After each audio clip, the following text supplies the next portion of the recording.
வணக்கம். இந்த வீடியோவில் ஹபீபி அப்படிங்கிற ஒரு படம் இப்போ தமிழில் ரிலீஸ் ஆயிருக்கு. எத்தனை பேருக்கு உங்களுக்கு தெரிஞ்சிருக்கும்னு எனக்கு அப்படி தெரில.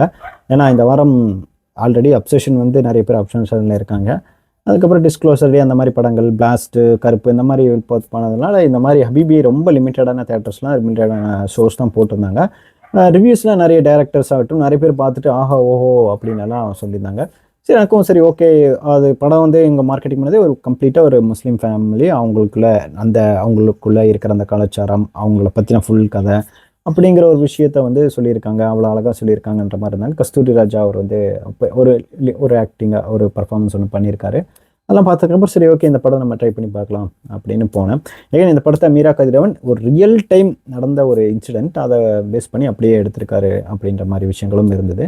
சரி ஓகே இந்த படத்தோட கதை என்னென்னா, சவுத்தில் இருக்கிற மாதிரி தான் காமிச்சிருக்காங்க. நிறைய இடத்துல வந்து முஸ்லீம் ஃபேமிலிஸ் அங்கே எங்கே இருக்கும், ஒவ்வொரு தொழில்கள் சார்ந்து அவங்களும் இருப்பாங்க.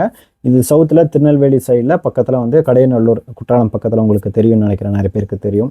கடையநல்லூர், குற்றாலம் இந்த ஏரியாலாம் வந்து அங்கே ஒரு முஸ்லீம் பேஸ்டு ஃபேமிலி அங்கே ஒரு ஏரியாவில் இருக்காங்க. 90s நடக்கிற மாதிரி காமிச்சிருக்காங்க. அப்போ ஒரு குழந்தை, அந்த படத்தோட கதாநாயகன் அபுதாகிர் வந்து ஷாம், அவர் இந்த படத்தோட கதாநாயகன். அவர் வந்து பிறக்கிறதுலேருந்து அவருக்கு ஒரு வயசான விஷயங்கள், அவரோட லைஃப் வந்து ஃபுல்லாக காமிக்கிற மாதிரி இந்த படத்தை கொண்டு போயிருக்காங்க. கிட்டத்தட்ட ஒரு அது என்ன படம், தவமாய் தவம் இருந்த ரேஞ்சுக்கு இருந்த மாதிரி அப்படின்னு சொல்லலாம். ஓகே, அந்த ஒரு ஃபேமிலி இருக்குது. இவருடைய அப்பா கஸ்தூரி ராஜா, அவருக்கு ஒரு தம்பி, கஸ்தூரி ராஜாவுக்கு ஒரு தம்பி, அவருக்கு அப்போ தான் வந்து கல்யாணம் ஆகுது. இவருக்கு வந்து இப்போ தான் பிறக்கிறாரு கதாநாயகன் வந்து அபுதாகிர். இவங்க வந்து அந்த தறியெலாம் நெய்வாங்களே அந்த தொழில் பண்ணிக்கிட்டு இருக்காங்க. நாள்பட போக்கில் அந்த இயந்திரங்கள்லாம் வந்ததுனால இவங்க பிஸ்னஸும் வந்து அந்த அந்த உற்பத்தியும் வந்து பாதிக்குது. சேம் டைம் நமக்கு காசும் தேவைப்படுன்றதுக்காக கஸ்தூரி ராஜா அவரோட தம்பி, எனக்கு பேர்லாம் யூசப் அவர் பேர், அவரோட தம்பி வந்து இப்போது வெளிநாட்டுக்கு வேலைக்கு போகிறாரு, ஒய்ஃப் அங்கேயே விட்டுட்டு. இந்த கஷ்டத்தையெல்லாம் இதை சுற்றி இந்த விஷயங்களெல்லாம் பார்க்குறாரு கதாநாயகன். இத்தனைக்கும் கதாநாயகன் அபுதாகிருக்கு சின்ன வயசுலேருந்தே நிலஃபர் அப்படிங்கிற ஒரு ஒரு அந்த ஏரியாலே இருக்கிற இன்னொரு பொண்ணு மேலே வந்து க்ரஷ் வருது. அவர் வந்து காதலிக்கிறாங்க. அந்த காதல்லாம் என்ன ஆச்சு, சேர்ந்தாங்களா இல்லையா, அதுக்கப்புறம் வெளிநாட்டுக்கு போனவர் சம்பாரிச்சிட்டு வந்து இந்த ஃபேமிலி என்ன செட்டில் ஆச்சா இல்லையா, இதுக்கப்புறம் இதே தொழில் நம்பிக்கிட்டு இருக்கிற யூசப், அதாவது கஸ்தூரி ராஜா என்ன ஆனார், இவரோட வாழ்க்கையில் அதுக்கப்புறம் என்னென்ன நடந்தது, இவங்க குடும்பத்துக்குள்ளே என்னென்ன விஷயங்கள் நடந்ததை தாண்டி ஒரு மாதிரி ஒரு குடும்பத்தோட ஆட்டோபயோகிராஃபி மாதிரி போயிருந்ததுன்னே சொல்லலாம். சரி ஓகே, இதில் என்னென்ன நல்லா இருக்குன்னு கேட்டால், ஆக்சுவலாக படம் போய் உட்காந்து கொஞ்சம் நேரத்துக்குள்ளேயே ஒரு அந்த ஏரியா உங்களுக்கே தெரியும். இன்கேஸ் நீங்கள் பாய் வீட்டு கல்யாணத்துக்கோ இல்லை பாய் ஏரியா எங்களுக்கு எங்கே போனீங்கன்னா, அதாவது ஃப்ரெண்ட்ஸ் யாராவது இருந்தீங்கன்னா போனீங்கன்னா அங்கே ஒரு ஃபீல் ஒன்று இருக்கும். ஒரு மாதிரி நல்லாயிருக்கும். அந்த ஒரு ஃபீலை ஒரு 10-15 நிமிஷத்துக்குள்ளேயே கொடுத்துட்றாங்க. அவர்களுடைய வீடு எந்த மாதிரி இருக்கும், அவர்களுடைய தொழிலாகட்டும், வீட்டில் அவங்கள நடைமுறை, இந்த மாதிரி விஷயங்களெல்லாம் கொஞ்சம் நமக்கு எடுத்து காமிக்கிற விதமாக இருந்தது. நம்ம ஊரில் எத்தனையோ இந்த படங்கள் வந்து முஸ்லீம்ஸ் அவங்கள வந்து இஸ்லாமியர்களை காட்டுற விதமே நிறைய இடத்துல வந்து ரொம்பவே ஒன்றும் காமெடியாக அந்த மாதிரி விஷயங்கள் இல்லை, முக்கியமாக டெரரிஸ்ட் இந்த மாதிரி காமிக்கிறத தாண்டி இந்த மாதிரி அவங்க ஃபேமிலிக்குள்ளே நடக்கிற அந்த கஷ்டங்கள், இந்த மாதிரி விஷயங்களை இவங்க இந்த படம் ஃபுல்லாக சொன்னது நல்லா இருந்தது. அவங்களுக்குள்ளே நடக்கிற அந்த இத்தனைக்கும் அங்கங்கே அவங்க யூஸ் பண்ணுற வேர்ட்ஸ்க்கு கீழே வந்து அது என்ன மீனிங் அப்படிங்கிறதும் வந்து போட்டதும் கொஞ்சம் ஓகே நல்லாவாக இருந்தது. பட் எகெயின் அந்த படத்தில் அந்த ஏரியாவாகட்டும், அவங்களுடைய குடும்ப நடைமுறை, அந்த ஊரில் இருக்கிற நடைமுறைகள், இன்கேஸ் அவங்க வந்து ஃபாரின் கண்ட்ரிஸ் நிறைய கல்ஃப்க்கு இந்த மாதிரிலாம் வேலைக்கு போகிறாங்களா, அவங்களே என்ன எவ்வளோ கஷ்டப்படுறாங்க, அவங்களோட ஃபேமிலிஸ் இங்கே எவ்வளோ கஷ்டப்படுறாங்க, இவங்களுக்குள்ளே என்னென்ன இவங்க கம்யூனிட்டிக்குள்ளேயே என்னென்ன கஷ்டங்கள் இருக்குன்றதை தாண்டி நிறைய விஷயங்கள் அவங்களுக்குள்ள என்னென்ன விஷயங்கள் ஒரு மேரேஜ் விஷயங்களாகட்டும், அந்த ஏரியாவில் நம்ம ஊரில் இப்போ ஃபார் எக்ஸாம்பிள் இப்போ இன்கேஸ் நான் வந்து இருக்கிற இடத்துல என்ன மாதிரி நடக்கிறத தாண்டி அதில் கொஞ்சம் நமக்கு அப்பார்ட் ஃப்ரம் நம்ம ஒரு வியூஸ்க்கு அப்பார்ட் ஃப்ரம் தான் இருக்கும், நமக்கு எதுவும் தெரியாது. அது இந்த இடத்துல வந்து கொஞ்சம் எஸ்டாப்ளிஷ் பண்ணி சொன்னதாகட்டும், ஓரளவுக்கு ஸ்லோவாக ஒரு மெடிடேஷன் மாதிரி படங்கள் அங்கேயும் போனாலும் பாடல்கள் அங்கேயும் வந்து கொஞ்சம் நல்லா இருந்தது. எங்கேயுமே பெருசாக என்னடா அது அப்படின்ற மாதிரி இல்லாமல் ஓரளவுக்கு நீட்டாக முடிச்சிருந்தாங்க. ஒரு 2.5 மணி நேரம் ஓடக்கூடிய இந்த படத்தை ஓரளவுக்கு டீசெண்டாக அந்த ஒரு லைஃப் ஸ்டோரியை கம்ப்ளீட்டாக சொன்னது நல்லா இருந்தது. அந்த வகையில் அந்த படம் நல்லா இருந்தது.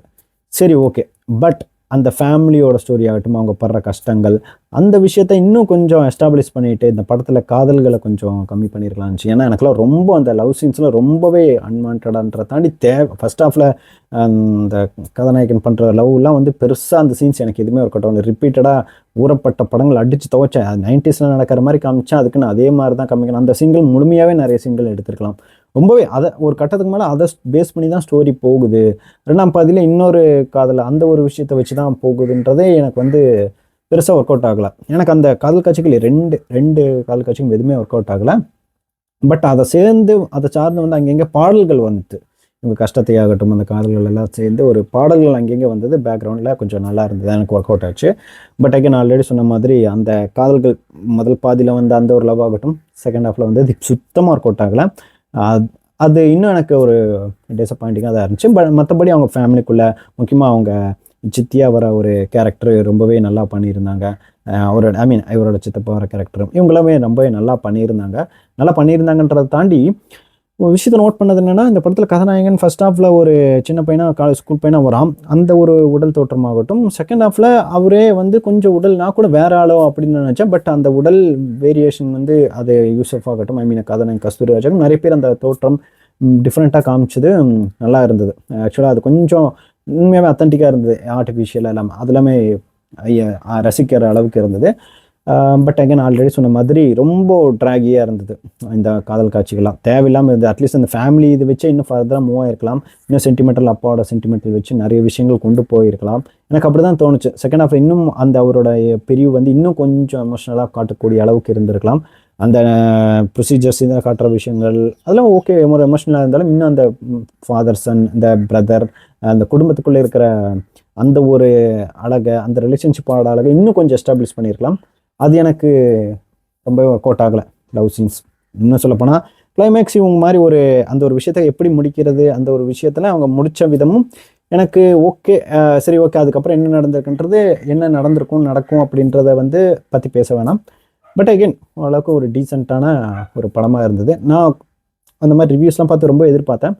பட் ஆல்ரெடி சொன்ன மாதிரி காதல் காட்சிகள் தான் எனக்கு பெருசாக எதுவும் ஒர்க் அவுட் ஆகாதனால படமும் எனக்கு வந்து ஓரளவுக்கு ஓகேஸ் படமாக தான் இருந்ததுன்னு சொல்லுவேன். இன்கேஸ் நீங்கள் ட்ரை பண்ணணும்னா கண்டிப்பாக நீங்கள் ட்ரை பண்ணணும், நீங்கள் பார்க்கலாம் அப்படின்னு தான் நான் சொல்லுவேன். முக்கியமாக இந்த காதல் காட்சிகள் உங்களுக்கு ஒர்க் அவுட் ஆனால் ரொம்ப நல்லது.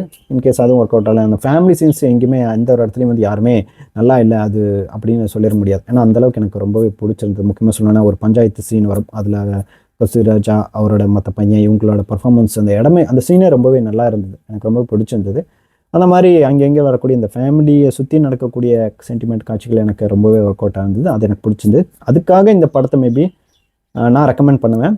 காதல் காட்சிகளுக்காகட்டும் மற்ற விஷயங்களுக்காக அந்த ஒரு விஷயத்துக்காக எனக்கு பெருசாக இந்த படம் இல்லை, எனக்கு பர்சனலி அது ஓகே இல்லை அப்படின்ற மாதிரி எனக்கு ஃபீல் ஆச்சு. இன்கேஸ் ஆல்ரெடி இந்த படம் பார்த்துட்டு உங்களுக்கு ஒர்க் அவுட் ஆச்சா இல்லைன்றதையும் சொல்லுங்கள். அடுத்தடுத்த வீடியோக்களை திரும்ப பேசலாம். தேங்க்யூ.